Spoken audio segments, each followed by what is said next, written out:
सतगुरु चरण सरोज में बारंबार प्रणाम। जिनकी करुणा दृष्टि से पूर्ण हो सब काम।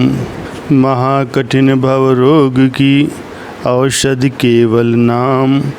ताते निष्ठा प्रेम से सुमिरो आठों याम। आत्मा को परमात्मा से मिलाने वाला अर्थात भगवान का दर्शन कराने वाला शब्द है, नाम है। ये नाम संत महापुरुषों से मिलता है।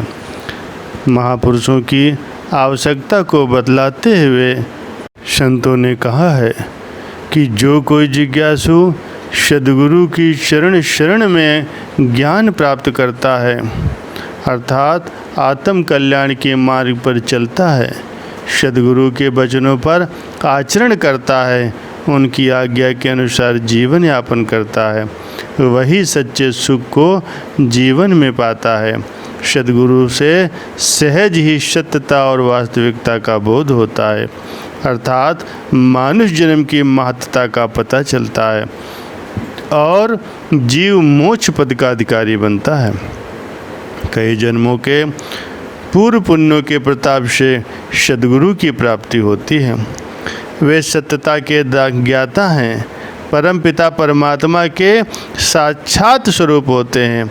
वे जीव को निज धाम पहुंचाते हैं और उनके मिलने से ही प्रभु का दर्शन पाने में जीवात्मा सक्षम हो जाती है। मलिन माया के कारण कई जन्मों से जीव तृष्णा एवं कामनाओं से नरकादि में दुख उठा रहा है।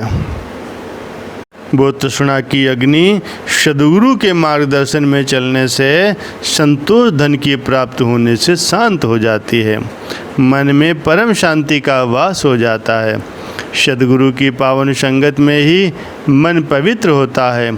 कारण यह है कि गुरुदेव उस सच्चे नाम के प्रदाता होते हैं जिनसे जीव का परमात्मा से मिलाप होता है।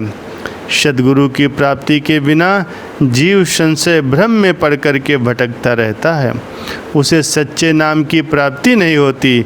झूठे संसार के झूठे पदार्थों में अत्यधिक दुख झेलता रहता है। जिसको नाम की दात मिल जाए वही गुरुमुख बन करके नाम सुमिरन में चित्त लगाता है और वास्तविकता की परख पहचान करके सत्यता का व्यापारी बनता है। ये कहने सुनने की बात नहीं है, वह प्रभु जिस पर कृपा करे उसी को ही ये सच्ची दात प्राप्त होती है। इस दात के पाने पर गुरुमुख प्रभु के गुणगान करके उनका ध्यान करके शाश्वत आनंद में निमग्न हो जाता है। गुर यानी गु अंधियारे जानिए, रु कहिए प्रकाश। जो अंधकार में प्रकाश भर दे, अज्ञान से ज्ञान में ला दे, समस्त आपदाएं मिटाकर सुख सिंधु में पहुंचा दे, निम्न योनियों के गर्त में जाने से बचा ले, मानव जन्म के लक्ष्य को पूरा कर दे, महापरमात्मा का नाम प्रदान करके उसके सुमिरन की युक्ति सिखला दे, आवागमन के चक्र से मुक्ति दिला दे, प्रेम भक्ति का चश्मा बहा दे, आत्म बोध करा दे, शाश्वत आनंद एवं परम सुख की संपदा से निहाल कर दे। ऐसा परमार्थी, परोपकारी और सुहृदय आत्मीय सज्जन इस सृष्टि में गुरु के अतिरिक्त अन्य कोई नहीं हो सकता। संतों की वाणियों ने सत्य का भेद प्रकट करते हुए अपनी वाणी में लिखा है कि जिसके सिर पर गुरु का ज्ञान उपदेश रूपी अनुग्रह है और जो इस अनुग्रह का आभारी बन करके उनके वचनों पर आचरण करता है वही संसार से पार हो जाता है। बिना गुरु की प्राप्ति के जीव कभी भी मुक्ति का सुख प्राप्त नहीं कर सकता। ये बहुत अच्छा हुआ कि गुरुमुख को सौभाग्य से सद्गुरु मिल गए, नहीं तो बड़ी हानि होती। जैसे जलते हुए दीपक की ज्योति पर आकर्षित होकर के कीट पतंगा जल जाता है, वैसे ही वह भी अज्ञानवश विषयों की प्रचंड अग्नि में जल मरता। शाश्वत आनंद आत्म कल्याण के जिज्ञासु गुरु की आवश्यकता पर बल देते हैं, जिसके हृदय में इस सच्चे सुख को पाने की चाह होती है, या यूँ कहिए कि संस्कारी आत्मा भक्ति पथ को अपनाने और आत्मिक सुख को पाने की अभिलाषी बनती है, उसे संतों महापुरुषों का मिलाप होता है और तब सद्गुरु की प्राप्ति होती है, जिससे वह आत्म तृष्णा को बुझाकर लक्ष्य को पाती है। संत चरणदास जी के बचपन का नाम रणजीत था। इनके पिछले पुण्य संस्कार एवं बचपन से ही प्रभु प्रेम की लगन परमात्मा के दर्शनों के लिए प्रबल होती जा रही थी। ये बाल सुलभ क्रीड़ा और सुखों से त्याग वृत्ति अपनाए दिन रात विरह व्याकुल होकर के प्रभु चरणों में प्रार्थना करते कि हे प्रभु, मेरे दिल की उमंग को पूरा करो, ये तरंग कहीं यूं ही न सिमट जाए, मुझे दर्शन देकर कृतार्थ करो। 5 वर्ष इसी प्रकार व्याकुलता में व्यतीत हो गए। एक दिन संयोगवश कुछ प्रेमी जन परस्पर श्री कृष्ण लीला, ज्ञान, वैराग्य और भक्ति की बातें कर रहे थे कि वे उन प्रेमियों के पास जाकर बैठ गए, उनकी वार्ता को सुनने लगे। वार्तालाप की समाप्ति पर इन्होंने उनसे प्रार्थना की, आप सभी सुजान और विचारवान हैं, कृपया मेरा मार्गदर्शन कीजिए, मुझे भगवान से मिलने का साधन बतलाइए, मैं पूर्णतः आपके वचनों पर आचरण करके साधना करूँगा। ऐसा कहते हुए अतिशय व्याकुलता से गदगद वाणी में अश्रु प्रवाहित करके अनुनय विनय करने लगे।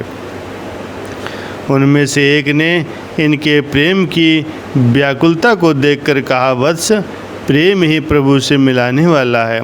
जिस प्रभु से मिलना चाहते हो उसके नाम की दीक्षा तुमने किस गुरु से ली है? तुम किसके पुत्र हो?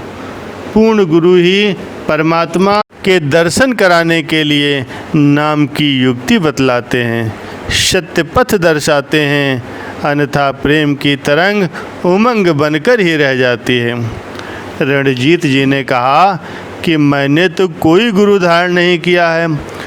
तो उन्होंने कहा, सद्गुरु की सहायता के बिना साधना मार्ग में सफलता प्राप्त नहीं की जा सकती। प्रिय, पहले सद्गुरु की खोज कर उनकी शरण संगति ग्रहण करो, उनके उपदेश के अनुसार कार्यवाही करो, तब परमात्मा के दर्शन होंगे। बालक रणजीत कई संप्रदायों में गए और अपनी हार्दिक अभिलाषा प्रकट की, लेकिन कोई मार्ग नहीं मिला। 2 वर्ष तक अपनी चिर पिपासा लिए कई तीर्थ स्थानों पर भी गए, लेकिन मनोकामना सिद्ध न हुई। एक बार गंगा घाट पर भूखे प्यासे बैठे थे और अन्न जल त्यागने का निश्चय कर लिया था। उस समय वे 19 वर्ष के थे। परमात्मा को छोड़कर गुरु मिलन की लालसा हर समय रोम रोम में लगी हुई थी। सूरत की तार गुरु की ओर पूर्ण रूप में लगी हुई थी, तो गुरु का ध्यान भी अपने शिष्य की ओर आकर्षित हो गया। जहाँ चाह वहाँ रहा। निद्रावस्था में सुखदेव मुनि जी ने दर्शन दे करके कहा, मेरा स्थान शुक्र तार है। यह स्थान मुजफ्फरनगर के निकट है, जहाँ मुनि सुखदेव जी ने राजा परीक्षित को श्रीमद् भागवत की कथा सुनाई थी। रणजीत जी सद्गुरु से नाम दीक्षा लेकर शुक्र तार में आ गए और साधना की। गुरु कृपा से आत्म साक्षात्कार किया और प्रभु चरणों के अनुरागी बन करके संत चरणदास जी के नाम से विख्यात हुए। इन्होंने हजारों जीवों को भक्ति का पथ दर्शा करके उनका कल्याण किया। सद्गुरु की कृपा और सानिध्य से ही मनुष्य आत्मोन्नति का साधन कर सकता है। सद्गुरु से नामदान प्राप्त करके उनके सुमरण से की युक्ति सीखकर जब सूरत को सुमरण में लगाता है तो अमृत रस पीता है आवश्यकता तो केवल सर्वस्व न्यौछावर करके एकाग्रचित्त हो सद्गुरु के मार्गदर्शन में चलने की है, जिसके अंतर में प्रभु दर्शन की लगन जागृत हो जाती है, तीव्र अभिलाषा उत्पन्न हो जाती है।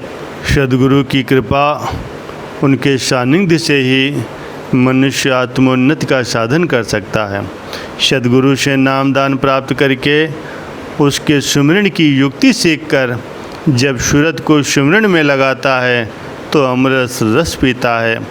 आवश्यकता है तो सर्वस्व न्यौछावर करके एकाग्रचित्त हो सद्गुरु के मार्गदर्शन में चलने की, जिसके अंतर में प्रभु की दर्शन की लगन जागृत हो जाती है, तीव्र अभिलाषा उत्पन्न होती है। जिसने प्रभु के ध्यान में सर्वस्व समर्पण करने की भावना अपने हृदय में सुदृढ़ कर ली है, वही अमृत रस का अधिकारी भी बनता है। इसके विपरीत जो मन की कामनाओं की पूर्ति और सांसारिक सुख भोगों की प्राप्ति करने के लिए भगवान की पूजा अर्चना करता है, वो सच्चे सुख को कभी प्राप्त नहीं कर सकता। अतः सौभाग्यशाली हैं वे गुरुमुख जन जिन्हें दुर्लभ मानुष देह की प्राप्ति के पश्चात पूर्ण संत सद्गुरु की चरण शरण प्राप्त हो गई है। ऐसा स्वर्णिम संयोग बन गया है। ऐसे सुंदर संयोग को पाकर गुरुमुखों का यही कर्तव्य हो जाता है कि एकाग्रचित्त हो सूरत की तार को सद्गुरु के उपदेश के अनुसार भक्ति के साधनों में लगाएं और परम सुख की प्राप्ति कर शाश्वत आनंद में समा जाएं, और यही मानव जन्म का परम लाभ है।